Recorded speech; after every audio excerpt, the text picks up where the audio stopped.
Most people know us for corporate video work, but we also work on documentaries. And we're going to talk more about that right after this.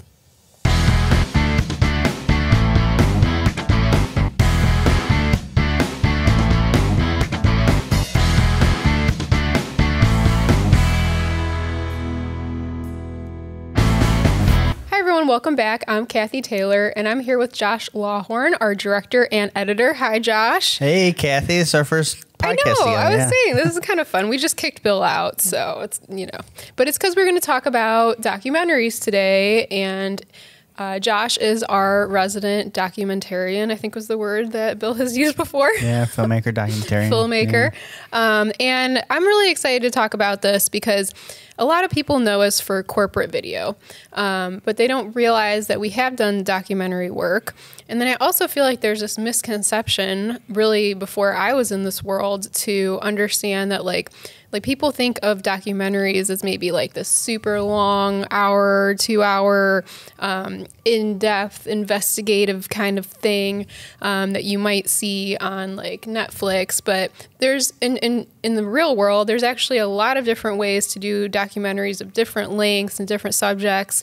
So why don't you talk a little bit about how you see documentary? Like, did you grow up watching documentaries? Was that a big part of you wanting to, get into video? Well, I grew up watching films, and I was always fascinated by films, and I would sit there and I'd think, how do they do that? I just thought they set up a camera and all the action happened in front of it. I didn't realize there was cutting and whatnot. But as I got older, I saw some Ken Burns documentaries, and I mean, think about, like you were talking about, you just had this preconceived notion that documentaries were supposed to be an hour and a half long. Yeah. But look at PBS, they'll do a half-hour documentary. It's like, it's whatever fills the time slot. And most stories don't need to be, told over 90 minutes, 2 hours, So, like you were saying, we are known for corporate work, but we in the summer of, I think it was 2021, we got contacted by the Old Brooklyn Community Development Corporation, by Jeff Resby. He was the president at the time, and he had found out about this English oak tree that was planted behind James Ford's, James Road High School? Rhodes High School. Yeah, Rhodes High School. Yeah. Yeah, and it was planted there by Jesse Owens. When Jesse Owens went to Berlin in 1936 for the Olympics, he won 4 Olympic gold medals, and he received 4 English oak saplings as symbols of his gold medals. He brought them back to the United States and planted them in significant areas. One was at Ohio State. One was at his mom's house. One was at East Tech, where he went to high school. And then one was at Rhodes, where he took the bus to train. So Jeff from Old Brooklyn Community Development Corporation found out about this tree. It was the last surviving tree, and he knew that he had to do something about this. So he contacted Holden Arboretum, and they actually grafted portions of the older tree onto newer English oak trees, and they've been planting them around the city. So he kind of wanted to do like a quick YouTube explainer video documenting this story. And when I found out about it, I was like, this is Jesse Owens. We can't just throw this on YouTube. Like, this is a bigger story than that. And I feel like if we make this into at least a mini doc, then we could submit this to some film festivals. Wealthy donors go to film festivals. Maybe we could get, some wealthy donors to donate to the cause. And that film actually had some great success. We entered it into the Chagrin Documentary Film Festival. It won there, Best Local Short. And then we entered it into the Cleveland International Film Festival, and it received the first short film that showed in its own panel, in its own block. So there was not all, but most of the cast of characters that were in the film did a brief panel after the showing of the film. And it was pretty exciting. It was really fun. I mean, on many levels for me, I really hadn't done, documentary work. And so it was fun to go through that process and learn about, the knowledge that you brought with the film festivals and how we should go about putting this together and how we should go about promoting it and entering it into festivals. And then also just like my grandfather went to school with Jesse Owens, but it's not like they were Biffs or anything. Yeah. But they were in the school at the same time. And I ran track. So like I always knew about Jesse Owens, but this was such an untold Cleveland story that really deserved like wider attention. And I think doing a documentary, a little mini doc, because it was about 15, 16 minutes long. 16 minutes. 16 minutes, yeah. Really was the right choice. So, that's one example of one we've done. So let's talk about maybe how we put that together, like what it involves. So we kind of had to figure out, who we were going to interview and how we were going to tell this story. Yeah. So I think Jeff did kind of most of the heavy lifting because we knew we were going to interview him. He was our contact at the Old Brooklyn Community Development Corporation. And then he got in contact with Jesse Owens' cousin, Tyrone Owens, who actually was a track coach and I think gym teacher at Rhodes. So that's kind of like a strange, bizarre happening. We interviewed a couple historians. One was Virginia Williams, and she could speak about the time period, like what African Americans were experiencing during that time period. And then we also interviewed John Grabowski, who was a sports historian. And then we interviewed Caroline Tate from the Holden Arboretum. She's, I believe, the vice president, and she spoke on like she was a botanist. So she spoke on like,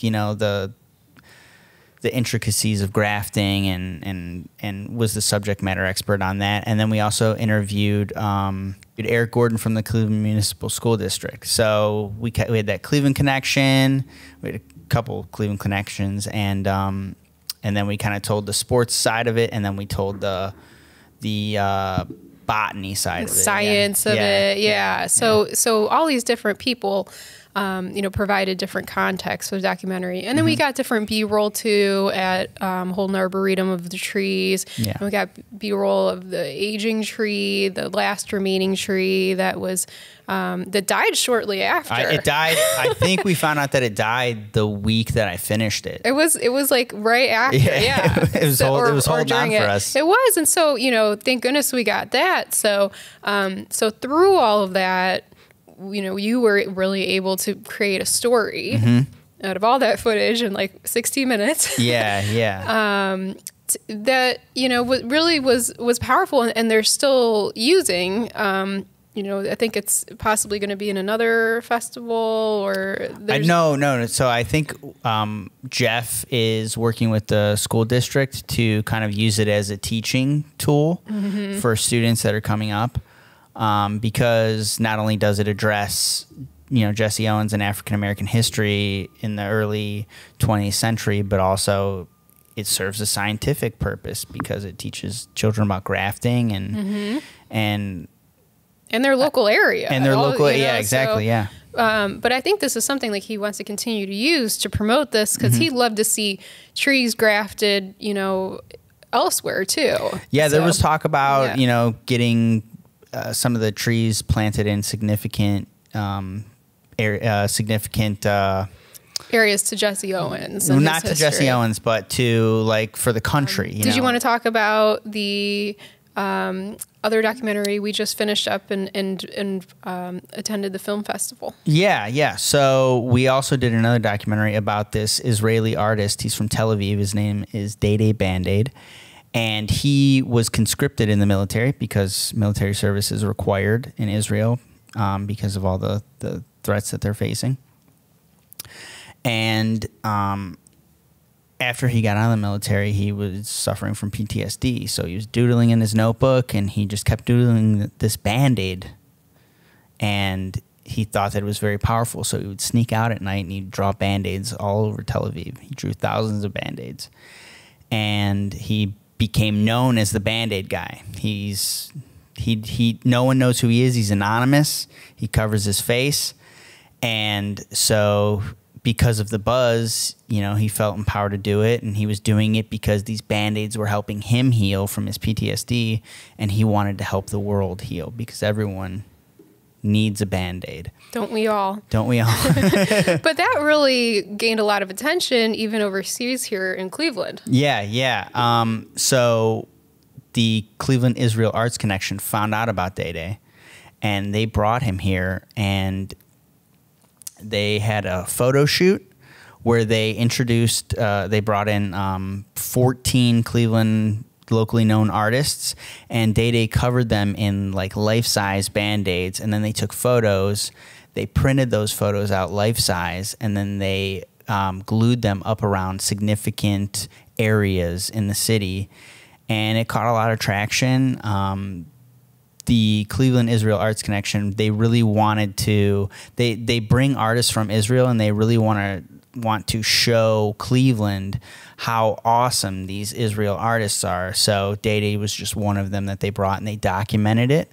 So that one was put together a little bit differently. Like for Jesse Owens, we had to get B-roll, and we had to get the interviews, and it took us, you know, months to capture. We took us a year. It took us about a year of production. So we had to get the tree planning and all these different things. But can you talk about how this one came together a little differently? Most of the footage was already shot, and they had 2 audio interviews, one of Day Day, one of his girlfriend Nitzan, who's kind of like, she runs the administrative work for him, but also she's an artist. So they're kind of a package deal. So we already had all that, and I was going through the footage, and we only had about a month to put it together before we had to submit it to this festival that they wanted it to be in. They were very adamant about it being in Chagrin. So we were kind of on a bit of a time crunch, and as I was going through the footage and going through the audio interview, I was like, this doesn't really tell the full story. We need to interview some of the people from the Cleveland Israel Arts Connection. So we got those interviews fairly quickly, and then I had to go and capture just a tiny bit of B-roll of Nitzan had a mural that Nitzan is Day Day's girlfriend, that she had erected in on Coventry. So I had to capture that as well, and then we turned that documentary over in a month. It was crazy, but it worked out really well. Well, and what is even crazier is all of this happened before, you know, all the recent events with, you know, the war in Israel. Yeah. And so when we went and actually saw this, it was, you know, the energy in the room was very intense. And yeah. I feel like it brought a whole different meaning to the documentary, even, you know, like more power. I would say it's even crazier than that because it debuted Sunday, the day after the attacks in Israel. So yeah, we just went and seen it at another film festival. But like, I mean, I don't know if that's a good or a bad thing, because it does kind of bring attention to Israel, but Israel has more than enough attention on itself right now. I think it was just, for me, like, it, you know, we do so many videos, and you know, we usually hand them off to companies, and they put them online, and you know, we can't see the people's reactions when they're watching them. But when we go to film festivals, you know, we can feel that energy in the room. We can hear people's responses. And so I think, you know, just in light of just the current events, like just feeling all of that in the room surrounding like art with, you know, the documentary up on the screen was very powerful. And so I think that's just something that's a little bit different than like your average corporate video that makes documentaries special. Yeah, you get that instantaneous reaction. It's nice. It's nice, and it's more often than not positive. It's very rewarding. That's the thing about films, you know. I think they're a little bit more rewarding than just, not that corporate videos aren't rewarding, but like you said, you don't get that immediate reaction. And I think you get that maybe more because it's really telling a story. You know, we try to tell a story with all of our videos, but I feel like with documentaries, it's even stronger. Well, stories are key. That's, you know, it's our human. It's what makes us human. We tell stories. You could get a flashy coffee video, you know, or a flashy Coke video, and it looks cool, but what story does it tell? Oh, fizzly bubbles. Oh, warm hot coffee. You know, it's like, it's, no, you don't see that. You don't see that. Yeah. It's stories are important to us. It's what makes us care about what we're looking at, what we're listening to. Yeah. It's why we tune in to podcasts. It's why we listen to the radio. It's why we watch TV. Yeah, it really captivates an audience, and I think that that's a tool that, you know, nonprofit organizations or just any organization that really has a cause that they're trying to draw attention to can really benefit from doing a documentary. And it doesn't, you know, it doesn't have to be a huge thing, you know, like we gave examples of videos that were really the same length, but, you know, one took a longer period of time than another. And it's just something that I think, you know, people can start thinking about. Maybe, hey, maybe my organization can benefit from capturing our story in a mini doc or, you know, documentary format to really, you know, draw some more attention to what I care about, because I know there's other people that care about it too. Yeah, so I guess like if there's an organization out there or someone who's watching this, if you see this and you say, hey, I have a story that I think is pretty interesting, maybe reach out to us at flexmediacle.com and kind of pitch your idea to us and we could help you. Yeah, we'd love to hear your story. We love working on documentaries. And if you have any questions, like Josh said, please reach out, and we look forward to hearing about your story. Thanks for listening to Watch Time. We hope you guys enjoyed today's episode. And remember to like and subscribe so you don't miss future episodes. And if you want your question answered on our podcast, go to flexmediacle.com/watchtime.